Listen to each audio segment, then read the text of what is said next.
এর জন্য আমার প্রথমেই দরকার এক টুকরো লেবু। লেবু আমাদের প্রত্যেকের ঘরেই অ্যাভেলেবল থাকে। লেবুর মধ্যে ব্লিচিং প্রপার্টিজ রয়েছে, তাই এটা ত্বককে দ্রুত ফর্সা করে ফেলে। এবার এই লেবুর টুকরোটির উপর হাফ চামচ মধু নিন। এরপর আমি এতে দিব হাফ চামচ কফি পাউডার। ফ্রেন্ডস, আপনি যদি কফি পাউডার ইউজ করতে না চান তাহলে এর পরিবর্তে বেসন বা চালের গুঁড়া ব্যবহার করতে পারেন। এবার এর সাহায্যে আপনার ত্বকে 5 থেকে 7 মিনিট স্ক্রাব করুন।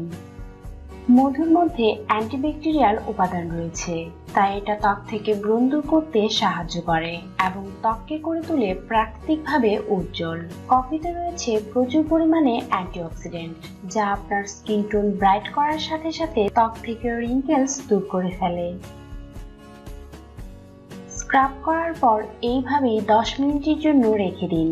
ফ্রেন্ডস, এই রেমেডিটা ধীরে ধীরে আপনার ত্বকের সমস্ত দাগগুলোকে ফেড করে দিবে এবং নিয়মিত এর ব্যবহারে আপনার ত্বক হয়ে উঠবে দাগমুক্ত, ফর্সা ও উজ্জ্বল।